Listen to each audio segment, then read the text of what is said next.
আমি মানুষের কাছে একটা বার্তা দিতে চাই। দেখেন, যারা অন্যায় করে তারা সংঘবদ্ধ, যারা অন্যায় করে তাদের সিন্ডিকেট অনেক লম্বা, তাদের হাত অনেক লম্বা, তারা হয়তো অনেক টাকার মালিক, তারা হয়তো ক্ষমতার মালিক, কিন্তু বিশ্বাস করেন, বিশ্বাস রাখেন, আপনি যে জায়গায় থেকে আসুন না কেন, আপনি বংশ পরিচয় হন আমার মতো, সেটা কিচ্ছু ম্যাটার করে না। কিন্তু আপনি যদি ন্যায়ের পথে থাকেন, আপনার অপরাধীরা যতই ক্ষমতাশীল হোক না কেন, দিন শেষে তাদের পরাজয় নিশ্চিত থাকবে। শুধুমাত্র আপনাকে ন্যায়ের পথে অটল থেকে দৃঢ়ভাবে লড়াইটা চালিয়ে যেতে হবে। সারা বাংলাদেশের মানুষকে এই আহ্বানটা জানাবো, ঋণ খেলাপি, ব্যাংক ডাকাত, দুর্নীতিবাজ, চাঁদাবাজদের জন্য আমরা পরবর্তী বাংলাদেশ জাহান্নাম বানিয়ে দেবো ইনশাআল্লাহ। প্রতিদ্বন্দ্বী প্রার্থী হিসেবে আমি এটা দেখছি না, আমি দেখছি এটা ঋণ খেলাপি এবং ব্যাংক ডাকাতদের বিরুদ্ধে বাংলাদেশ এবং সাধারণ জনগণের একটা যুদ্ধ। আমি এই যুদ্ধটা শুরু করেছি এবং এটার মধ্য দিয়ে পুরো বাংলাদেশ এটা বার্তা পেয়েছে, যদি আপনি ন্যায়ের পথে থাকেন, আপনি আইনের পথে থাকেন, ব্যাংক ডাকাত এবং ঋণ খেলাপিরা যতই শক্তিশালী হোক না কেন, দিন শেষে বাংলাদেশ এবং জনগণের বিজয় হবে। আপনি দেখেন, একটা মানুষ 130 কোটি টাকারও বেশি হচ্ছে ঋণ খেলাপি। 2004-05 130 কোটি টাকারও বেশি ঋণ নিয়ে সে 2026 সালে এসেছে, সে ঋণ পরিশোধ করে নাই। সে বারবার আপনার হাইকোর্টকে ব্যবহার করে নির্বাচনী বৈতরণী পার হওয়ার চেষ্টা করে।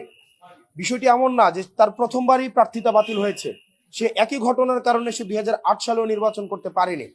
সেই জায়গা থেকে বাংলাদেশের জনগণকে অন্যান্য অনেক আসনে অনেক প্রার্থী বা অনেক প্রতিদ্বন্দ্বী প্রার্থী এই ইস্যুটি সামনে আনতে পারতেন, কিন্তু নিরাপত্তা ইস্যুতে আমাদের যে বিভিন্নভাবে বিভিন্ন এজেন্সির হয়রানির ভয়ে, বা আমিও দেখেছি এটা যখন আমি মামলা করলাম, আমার আইনজীবীদেরকে বিভিন্নভাবে ভয়ভীতি দেখানো হয়েছে, আমাকে বিভিন্নভাবে ভয়ভীতি দেখানোর চেষ্টা করেছে, কিন্তু হাসনাত আব্দুল্লাহ কখনো কোনো ভয়ভীতির কাছে মাথা নত করবে না। এই যে লড়াইটা ছিল, এই লড়াইটা হচ্ছে এই ব্যাংক ডাকাতরা যারা লক্ষ লক্ষ কোটি টাকা বিদেশে পাচার করেছে, দেশের টাকা মেরে দিয়ে যারা জনগণের সেবা করতে আসে শুধুমাত্র নির্বাচনের সিজনে, তাদের কাছে আজকে একটি স্পষ্ট বার্তা গিয়েছে যে বাংলাদেশের জনগণ এখন জেগে উঠেছে, তারা সচেতন হয়েছে।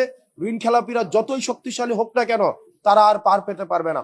ইনশাআল্লাহ আমরা বিশ্বাস করি 12 তারিখে জনগণের ভোটে নির্বাচিত হয়ে আমরা ঋণ খেলাপিদের জন্য পরবর্তী বাংলাদেশ জাহান্নাম বানিয়ে দিব। এটা সারা বাংলাদেশের মানুষের বিজয় এবং বাংলাদেশের মানুষের কাছে একটি বার্তা, আপনার পথ যদি ন্যায়ের হয়, পথ যদি আইনগত হয়, পথটা যত লড়াইয়ের হোক না কেন, সংগ্রামীর হোক না কেন, কঠিন হোক না কেন, দিন শেষে আপনার বিজয়ী হবেই। তবে সেক্ষেত্রে আপনাকে ধরে থাকতে হবে। আর আপনারা আমার ওই আসনে আরো 4 জন প্রার্থী রয়েছে এবং আপনি দেখেন, এটা খুব সহজ একটা প্রক্রিয়া। আপনি নির্বাচনে অংশগ্রহণ করতে হলে এটা পরীক্ষার মতো, আপনাকে টেস্টে পাস করতে হবে, আপনার ফর্ম ফিল আপের টাকা দিতে হবে। আপনি টেস্টে পাস না করেন, ফর্ম ফিল আপের টাকা না দেন, আপনার তো পরীক্ষার মধ্যে তো আপনাকে আহ্বান করা হবে না। তো সেই জায়গা থেকে অনেকেই ভাবছে যে উনাকে হয়তো, এটা খুব সিম্পল হয়েছে, উনি 11 বিষয়ে ফেল করেছে, উনি হচ্ছে ফর্ম ফিল আপের টাকা দিতে পারে নাই। আমি শুধুমাত্র এই জিনিসটাই হচ্ছে নির্বাচন কমিশনকে দেখিয়ে দিয়েছি যে উনি টেস্টে ফেল করেছে, ফর্ম ফিল আপ যথাসময়ে করতে পারে নাই। এখন এই কারণে ওনার প্রার্থিতা হচ্ছে আজকে এই যে মহামান্য হাইকোর্টের রায়ে আজকে এই জায়গায় এসে আপিল বিভাগের রায়ে আজকে এই জায়গায় এসে পৌঁছেছে। আমার আইনজীবীরা যারা এই মামলার জন্য পরিশ্রম করেছেন, অনেকে বলেছেন আমি এই অর্থ দিয়ে তাদেরকে আসলে একটা হেয়ারিং এর জন্য অনেক পয়সা পাতি নাকি খরচ করতে হয়। আমি আমার এই আইনজীবীদেরকে একটা পয়সা আমি দেই নাই। তারা শুধুমাত্র একটা নিপীড়িত এবং একটা ন্যায়ের পক্ষে তারা আজকে এই জায়গায় এসে দাঁড়িয়েছে। বাংলাদেশে এই আইনজীবীরা যারা এই মামলার পক্ষে ছিল, যারাই ছিলেন, তারা একজনও একটা পয়সা আমাদের কাছ থেকে নেননি। তারা শুধুমাত্র মজলুমের পক্ষে হয়ে জালিমের বিরুদ্ধে তারা লড়াই করে গিয়েছেন।